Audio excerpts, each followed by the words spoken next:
Fala galera, tá começando mais um Podzeiro. No episódio de hoje nós vamos falar aí sobre esse mês de setembro do Cruzeiro, onde a gente jogou 6 partidas e diferente do mês passado, onde a gente não teve nenhuma derrota, a gente acabou perdendo um jogo, mas esse mês foi bem mais frustrante porque a gente também só ganhou um jogo. A gente teve 4 empates. E isso tem sido uma marca aí muito forte desses últimos jogos aí do Luxemburgo. A gente não tem conseguido ganhar.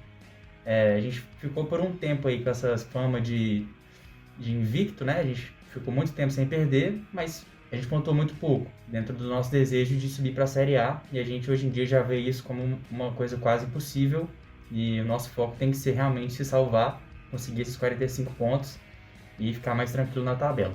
Meu nome é Wagner Ramonier e quem está aqui comigo é o Pedro Martins. E aí, Pedro, beleza, mano? O que você achou aí desse mês nosso do Cruzeiro? Como é que você acha que está sendo esse rendimento do time? E o que você acha que a gente tem que fazer daqui para frente? Você ainda acha que a gente consegue subir? E aí, Wagner, tranquilo? Vamos falar de mais um mês do Cruzeiro que não foi muito bom para variar, né? Porque assim, a cada 5 meses, 4 são ruins.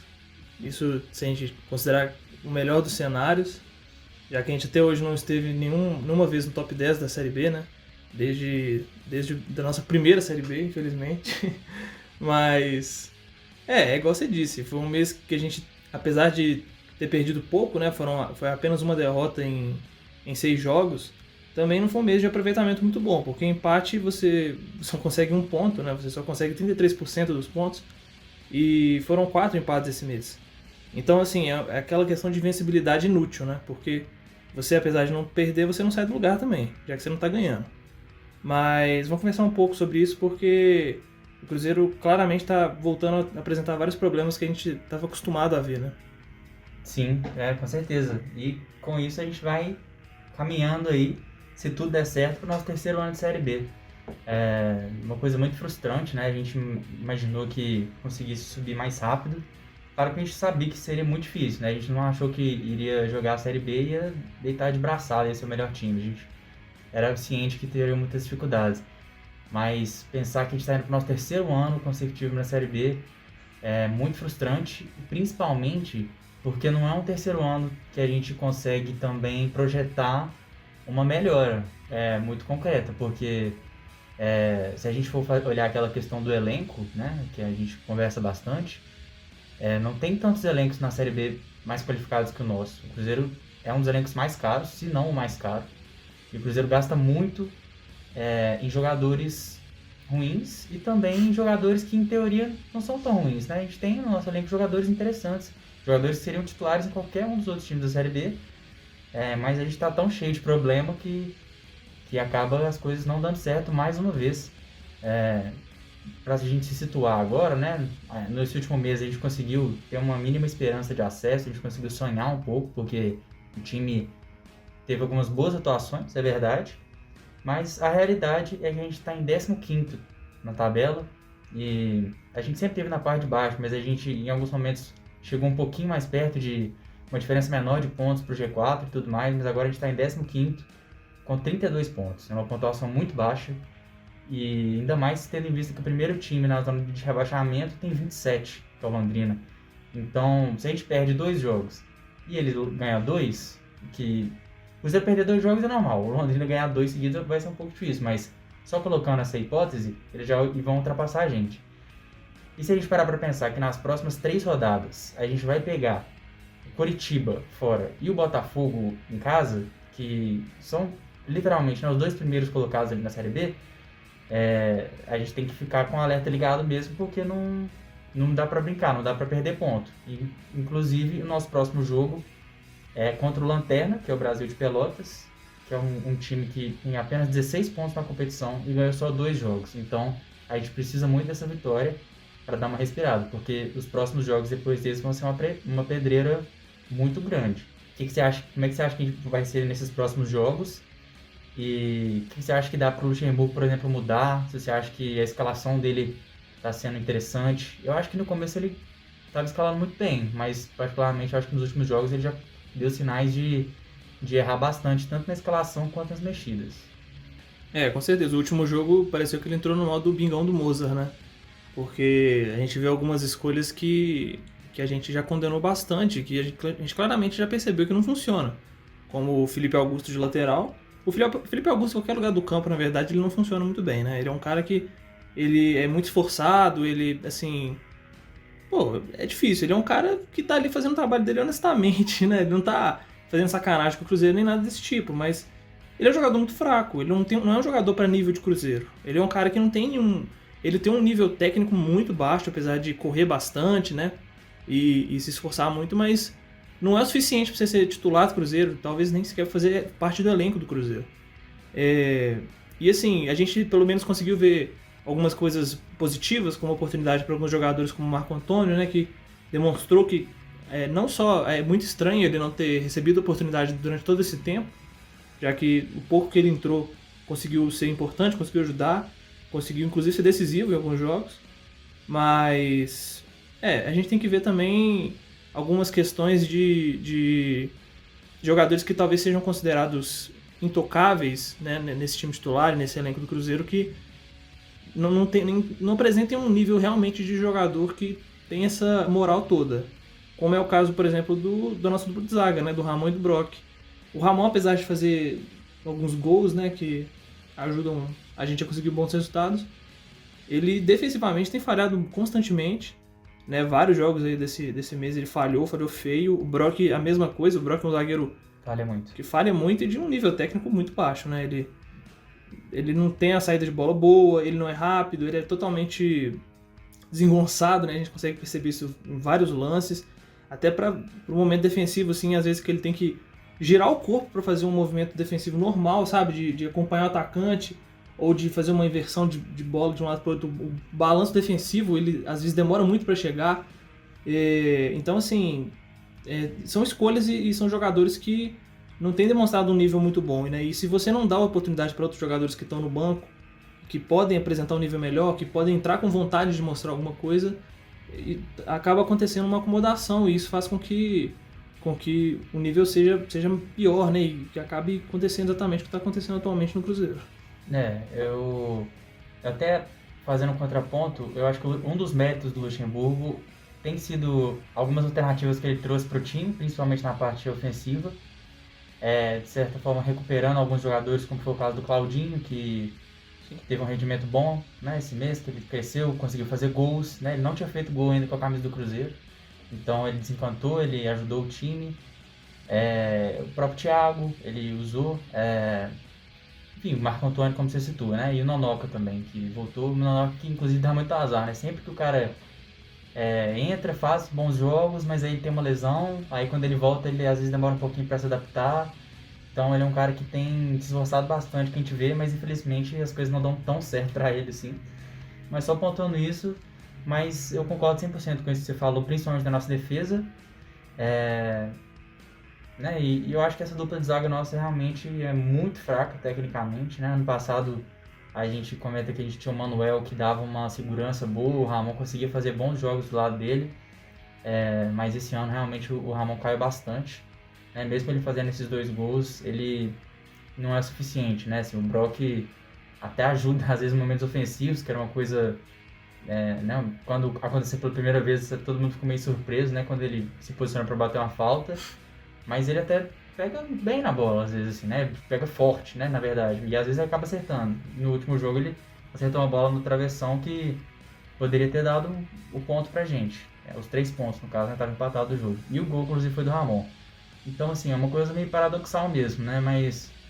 Mas acaba que eu acho que isso reflete, né? Porque, em teoria, são os jogadores mais confiáveis, são os jogadores que mais ficam no time. E ao longo da partida, né? Excluindo esses momentos, ao longo da partida a gente realmente passa raiva com eles de vez em quando, o que é muito complicado. Eles têm do melhor no momento ofensivo do que no defensivo, né? Isso é um problema porque eles são zagueiros, né? Total. Você tem toda a razão nisso. E a gente tá com os gols abertos aqui do mês, e o Ramon fez 2 gols, e os outros gols foram 2 do Claudinho, que é um meia, né? O Bruno José fez um gol, ele fez um bom mês também, mas ele teve machucado, ele deve ter jogado poucos minutos esse mês. E o outro foi o Thiago. Então, assim, a gente já produz poucos gols, né? A gente fez um gol aí, por uma média de 1 gol por jogo. Claramente isso não é suficiente, tendo em vista a quantidade de gols que a gente toma. né? Se a gente fosse um time que fizesse um gol por jogo e não tomasse gol, como seria mais ou menos a Chapecoense do ano passado, que foi campeão, que quase não sofreu gol e ganhava muito de 1-0, beleza. Mas com o tanto de gol que a gente sofre, né? Esse desempenho bom ofensivo dos nossos zagueiros acaba não se justificando, né? Não valendo a pena. Mas, bom, matematicamente, o Cruzeiro tem chance de subir.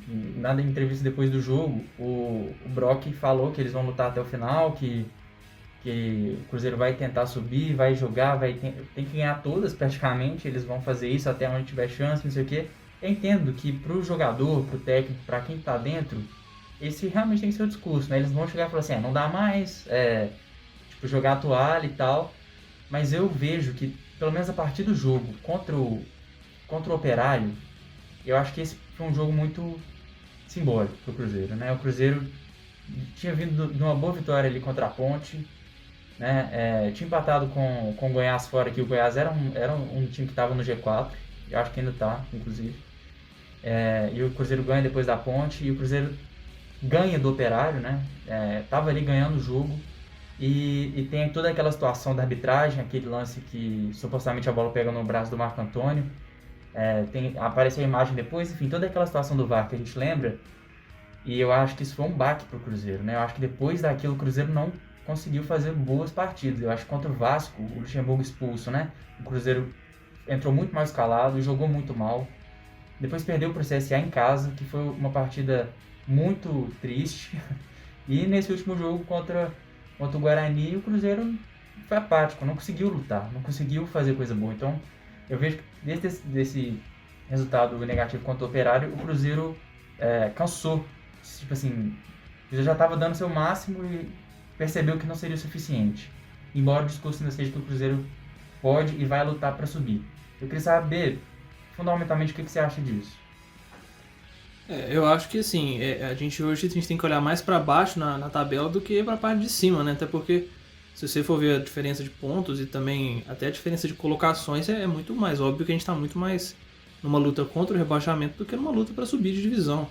E eu acho que é totalmente impensável. Eu acho que realmente é aquele discurso, porque talvez uma coisa que irritou muito o torcedor cruzeirense ano passado, inclusive eu me incluo nisso, porque apesar da gente racionalmente sempre pensar que não dá mais, que é um fato, eu acho que não dá mais, né? Apesar de matematicamente ter possibilidade, a gente se incomoda quando a gente ouve os jogadores e o treinador, como o Filipão fez ano passado, dizendo que eles meio que tinham desistido dessa luta, né? Pra tentar subir, né? Porque assim, eram muitos jogos ainda, e mesmo sendo muito difícil, você vê que o time já não tem mais nada a disputar no campeonato, então assim, entra de qualquer forma pra jogar, e a gente fica vendo aquele futebolzinho meia boca, né? O time sem vontade, aí toda a situação que o time enfrentava e que ainda enfrenta, né? Que é a questão dos salários atrasados, toda uma situação política dentro do clube que ainda interfere muito, isso é muito complicado. Você às vezes não consegue contar com determinados jogadores que não tem uma qualidade muito grande, né? E são vários problemas hoje dentro do Cruzeiro que realmente fazem a gente duvidar de uma sequência grande de vitórias, porque é o que a gente tá vendo, o Cruzeiro não consegue emendar a sequência de vitórias porque mal consegue ganhar algum jogo, né? Sim. E quando ganha é um jogo muito espaçado do outro, então assim, é uma vitória, aí depois é mais um mês para ganhar outro jogo, então assim, eu acho que realmente hoje é a gente olhar para baixo, a gente aquele discurso, né, muito óbvio de sempre de ir jogar jogo, né, aquela ideia de realmente você pensar adversário após adversário, mas racionalmente eu acho muito complicado pensar em qualquer tipo de vamos dizer assim, sonho maior, que seja subir para a Série A. Eu acho que realmente é pensar no projeto pro ano que vem já, e tentar, obviamente, lutar para se manter, né, porque ainda está longe de estar garantido na Série B do ano que vem. Sim, eu concordo, porque eu acho que o time do Filipão do ano passado, ele tinha muito claro para ele o objetivo de chegar e evitar o rebaixamento do Cruzeiro, né? Ele chegou, o Cruzeiro estava dentro da zona de rebaixamento, e ele falou, meu objetivo é que o Cruzeiro não seja rebaixado. E aí, ele se apegou tanto nisso, que essa era a postura dele até quando o time já tinha engatado um número legal de vitórias. Tipo assim, o Cruzeiro ainda estava ali na zona de rebaixamento, ele ainda corria quer dizer, ele já estava fora da zona de rebaixamento, mas ele ainda corria um certo risco. Mas o que a gente via em campo era tipo assim, se o jogo estava 1-1, E aos 20 minutos do segundo tempo, o Filipão, ao invés de ele fazer uma alteração ofensiva, tirar um volante, botar um meia mais ofensivo, botar mais um atacante, ele fazia o contrário. Ele fazia de tudo para se assegurar nesse ponto. Pelo menos nisso a gente tem que dar mérito pro Luxemburgo, porque nesse ano o Cruzeiro luta mais para ganhar os jogos. Apesar do último jogo do Cruzeiro, ele fez uma substituição exatamente assim, né? No final do jogo, inclusive, o Cruzeiro estava com um jogador a mais e ele botou mais um volante. Sim, vou chegar nisso porque eu queria falar o seguinte, o Cruzeiro, com o Luxemburgo, a gente tem que dar esse mérito que ele tenta mais ganhar os jogos, na minha percepção, mais do que o time do Filipão. O Cruzeiro joga mais para ganhar do que aquele time do Filipão. Concordo. Mas aí, entra nesse ponto. Fazendo um paralelo bem rápido, assim, nada a ver, né? O Luxemburgo chega no Cruzeiro em 2002, tem uma reta final boa para organizar o time e é campeão em 2003. O Luxemburgo chega, para mim, tarde demais esse ano para fazer o Cruzeiro subir. E ele faz um bom início, mas ele já tá tendo resultados a se questionar, né? Não estou questionando a permanência dele nesse momento. Eu acho que ele tem que continuar. Mas a minha pergunta é a seguinte. Você acha que ele pode repetir algo nesse sentido? Você acha que o Luxemburgo deve continuar esse ano no Cruzeiro, continuar dando essa base do time e usar essas últimas rodadas para se salvar e para já pensar um elenco pro ano que vem e ser o nosso comandante no ano que vem pra gente subir?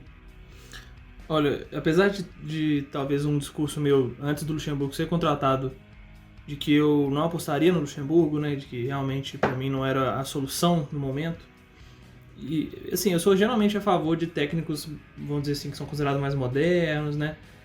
Mas eu acho que realmente o Luxemburgo talvez seja a melhor opção para o Cruzeiro atualmente. É igual você disse, ele começou muito bem, depois teve uma queda no trabalho.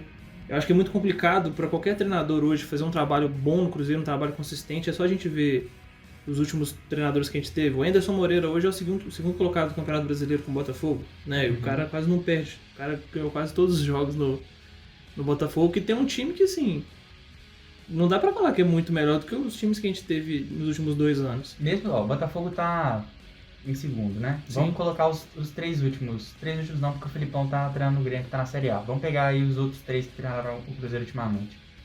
Mozart tá na frente do Cruzeiro, com o CSA, inclusive ganhou do Cruzeiro esse mês. Felipe Conceição tá na frente do Cruzeiro com o Remo. Não tá brigando por acesso, mas tá bem mais perto dessa briga do que o Cruzeiro. Acho que, se não me engano, eles estão a 7 pontos do G4. E o próprio Anderson Moreira. Então, assim, esses 3 técnicos passaram pelo Cruzeiro, gente. E com um elenco mais qualificado, provavelmente recebendo um salário maior, tendo mais coisas seguradas, podendo contratar jogadores que lá talvez eles não possam. Então, é ingrato, né? E é difícil de entender. Assim, às vezes não é tão difícil porque a gente pensa na quantidade de problemas internos que o Cruzeiro tem. Mas, olhando para a bola, olhando para o campo, o que esses técnicos estão fazendo nos respectivos clubes com os elencos que eles têm na mão, é curioso. Sim, eu acho que o problema também sobre essa questão do técnico é você entender a filosofia do técnico e entender o que ele quer. Eu acho que isso é uma coisa que o Luxemburgo tem apresentado de positivo no Cruzeiro, porque ele claramente tem vontade de trabalhar com um jogador mais jovem, de trabalhar com um jogador de base, desenvolver jogador. É só você ver que ele tem dado chance para jogadores assim, até o Vitor Leque, por exemplo, teve uma oportunidade no jogo passado, né? No jogo retrasado também, mas no jogo passado ele já entrou titular. Então, assim, é uma coisa que a gente nem sequer cogitava de acontecer com os últimos treinadores aqui do Cruzeiro. E isso eu acho muito interessante. É um cara que você mesmo já falou, ele tenta recuperar alguns jogadores, por exemplo, como o Thiago, que é um cara que a gente percebe que é muito queimado com a torcida, né? Que a torcida tem muito pouca paciência com ele. Tava totalmente escanteado. Totalmente escanteado, Talvez ele fosse considerado o último centroavante do elenco e hoje ele é o reserva imediato do Moreno, né? Que é um cara que a gente às vezes não pode contar tanto por questões de lesão, por questões de convocação. E aí acaba jogando pouco.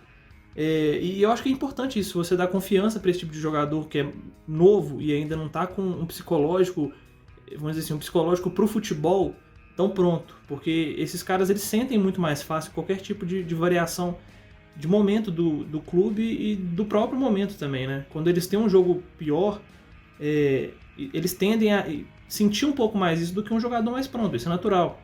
Isso é natural até com pessoas de outras áreas, não só do futebol, né? A idade ela te traz uma casca que ajuda você a se recuperar desses desses maus momentos. Então, assim, eu acho que isso é uma coisa importante na filosofia do Luxemburgo e que eu acho que credencia muito a continuação do trabalho dele para o ano que vem, pensando num projeto para subir para a Série A, que eu acho que é isso que, obviamente, o Cruzeiro tem que pensar e fazer um projeto bem feito dessa vez, né? Sim, eu gostaria que ele fosse nosso técnico para o ano que vem. Eu acho que ele tem essa questão de usar jogadores jovens que vai ajudar a gente tanto dentro de campo quanto na questão de valorizar esses jogadores para possíveis vendas no futuro. Mas eu acho que tem um grande ponto de interrogação nisso, pela questão dos salários, pela questão do nosso elenco, porque o Cruzeiro está com uma folha atrasada de novo, né? 2 meses, pelo que está sendo noticiado.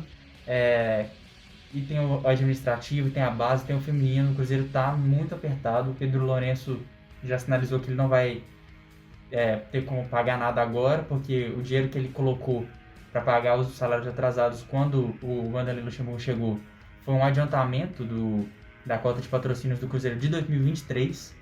Ou seja, o Cruzeiro tem adiantado essas verbas para pagar salários que já estavam atrasados, né? E vai se enrolando cada vez mais, porque ele não consegue mais resolver as pendências do presente e no futuro não vai conseguir também, porque não vai estar recebendo, né, as contas dos patrocínios que talvez vão estar ali no planejamento anual do time, né? Ele conta com esse dinheiro e quando chegar lá, ele vai ver que ele não tem mais esse dinheiro porque ele já usou para pagar salários atrasados nas temporadas anteriores. Então eu realmente tenho muito receio de que o Vanderlei Luxemburgo não continue, porque ele é um cara que desde que chegou, na verdade antes mesmo de chegar, ele deixou muito claro condições que ele quer trabalhar. E foi prometido para ele algumas coisas. Ele até falou ultimamente que ele não vai deixar o Cruzeiro, não vai abandonar o barco, ele está sabendo que as coisas não estão sendo cumpridas, mas que por identificação mesmo com o Cruzeiro, por ser um profissional que quer fazer isso, que está comprometido com esse trabalho, que ele não vai deixar o Cruzeiro. Mas que uma vez que, vamos supor, que termina a temporada e ele vê que as coisas não estão caminhando para as necessidades deles serem cumpridas, né, que são as necessidades básicas, que é basicamente pagamento de salários em dia, eu acho que tem muita chance dele mesmo não querer continuar. Que é uma coisa muito preocupante, uma vez que se ele não ficar, vai ser mais uma aposta, vai ser um novo técnico, né, estilo o Cruzeiro começou as 2 últimas temporadas para dar errado, para depois trocar para um pior, para depois recorrer a um medalhão de novo, e a gente vai ficar nessa bola de neve por mais quantos anos, né, por mais quanto tempo. Nisso o Cruzeiro está perdendo dinheiro, está perdendo prestígio, está perdendo tudo, basicamente. Bom, vamos sair desse tom melancólico para falar das nossas notas do mês. E aí você fala pra gente os destaques aí dos jogadores que jogaram aí nesse mês de setembro, quem que jogou bem, quem que jogou mal aí na sua opinião, e a gente faz esse top 5 e já fecha. Bem, esse mês de setembro ele foi um mês que, assim, apesar de dos resultados do time não terem sido tão bons, as médias até me surpreenderam um pouco, porque elas não foram tão baixas como em meses anteriores que a gente não foi tão bem. Começando do 5º lugar, o nosso zagueiro Ramon, glorioso zagueiro Ramon, que nós já descemos o pau aqui, né? Então, agora está na hora de falar bem dele. O Ramon, eu acho que ele está aqui exatamente pelo que a gente conversou sobre a parte ofensiva, né? Ele conseguiu fazer 2 gols muito decisivos para o Cruzeiro conquistar empates, né? Se eu não me engano, ele chegou a fazer 2 gols em empates. Então, assim, é um cara que ofensivamente ele ajuda muito, a bola aérea dele ofensivamente é muito boa. E isso fez com que ele estivesse aqui no nosso top 5, porque se você for ver a média dele foi só 6, ele cravou um 6, fazendo 2 gols muito decisivos, então dá pra ver que o desempenho não foi grandes coisas, né? Inclusive eu acho que foi nessa última partida que ele quase faz um outro gol também, né? Que ele recebe sozinho ali no escanteio dentro da área e cabeceia, né? Foi um pecado a bola pegar na trave também. Dá até pra se considerar um gol perdido, se for ver, mas jogada de escanteio desse jeito, a área movimentada, não coloco tanto assim como gol perdido, porque ele se posicionou bem e cabeceou bem, a bola não entrou. Então ele realmente, imagina, ele faz 2 gols e vira um jogo ali pro Cruzeiro, ia ser uma coisa muito destacável, que às vezes ia aumentar muito a nota dele. Mas é isso, eu acho que esses gols compensaram falhas defensivas que ele teve, compensaram partidas ruins defensivamente que ele teve, e ficou no elas por elas, e a gente sabe que para entrar nesse top 5 nosso, uma nota média já basta, né? Um 6 já basta, já é suficiente, porque você já está melhor do que do que muitos nota 5, muitos jogadores nota 4 que a gente tem, que não são poucos. Só deixando um comentário aqui sobre as notas que eu vou acabar não falando, então é melhor eu falar aqui agora.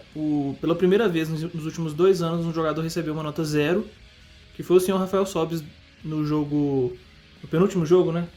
No penúltimo jogo, quando ele foi expulso depois de dar 2 chiliques seguidos.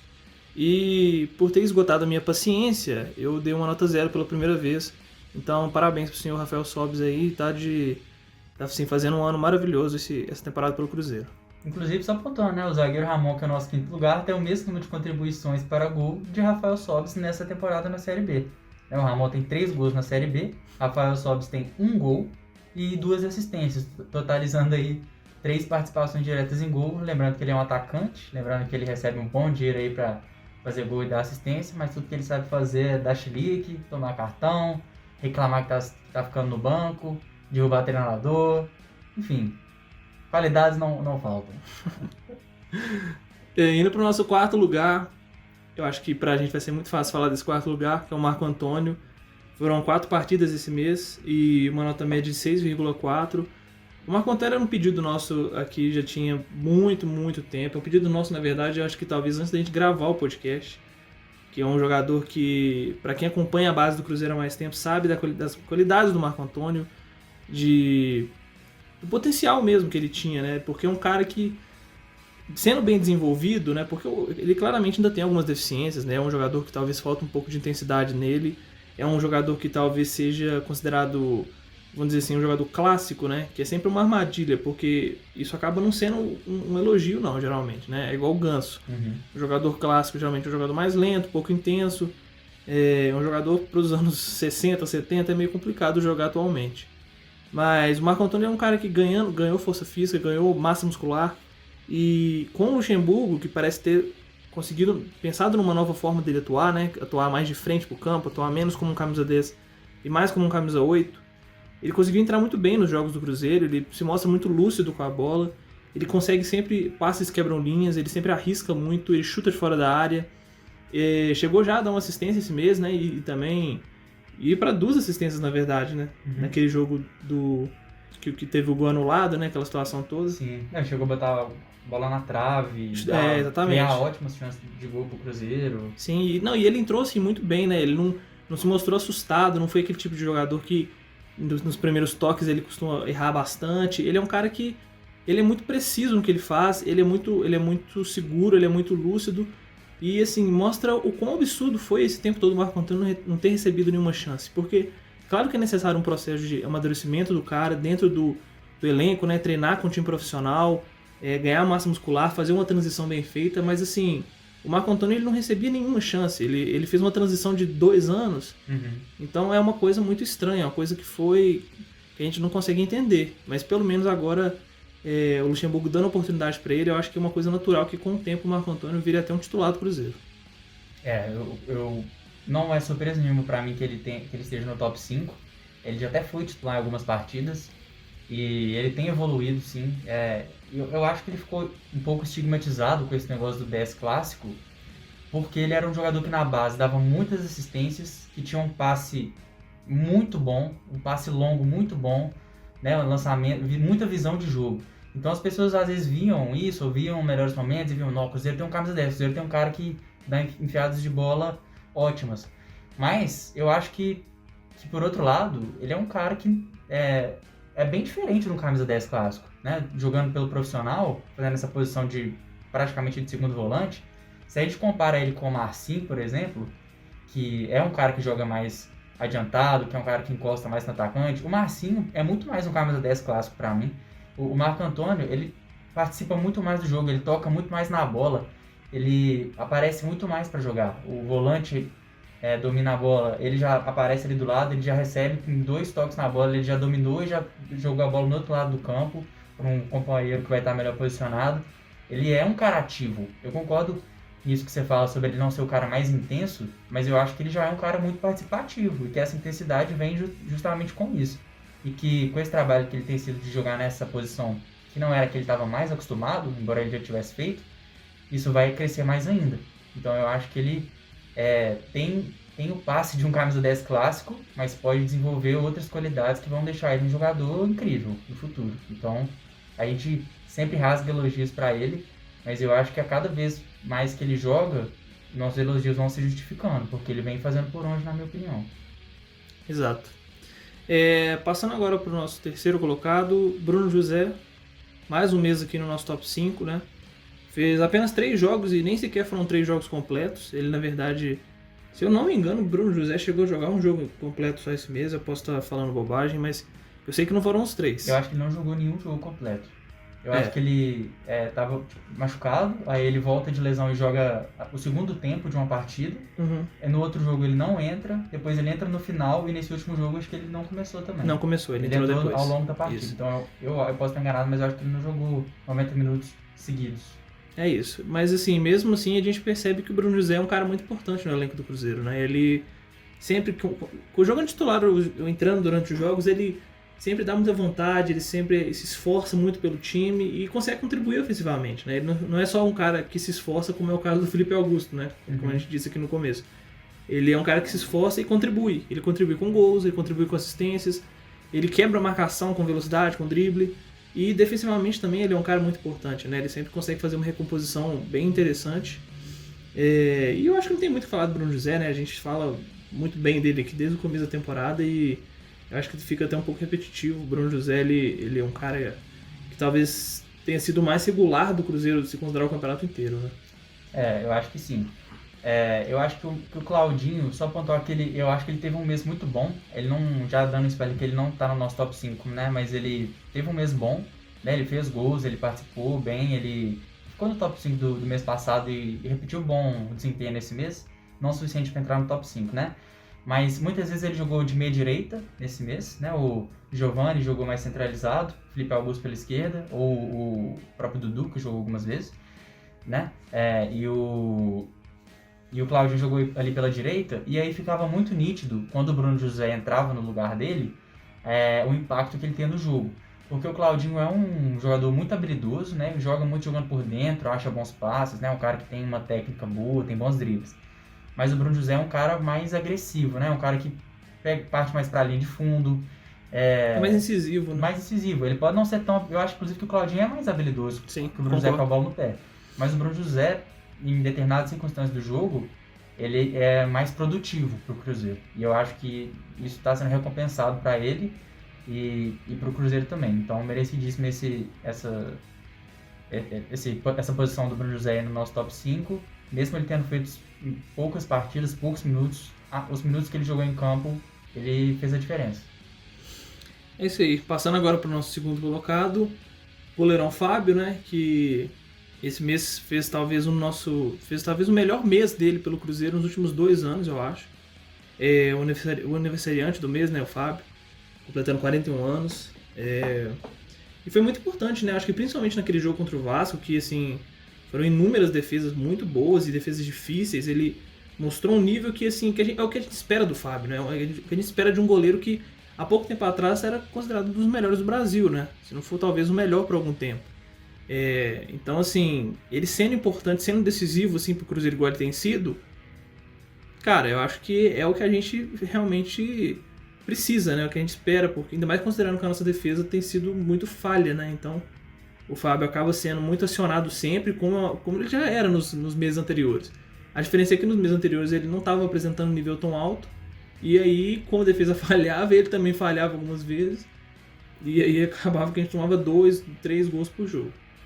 Mas, cara, falar do Fábio eu acho que não tem muito o que dizer, né? Eu acho que é isso. Eu acho que ele recuperando um nível que a gente conhece dele, ou pelo menos próximo desse nível, não tem nem o que pensar em questão da posição de goleiro, porque ele realmente é um cara muito acima do nível da Série B e até do nível aqui do Brasil, é um cara de um nível muito alto, né? É um cara de um patamar muito alto.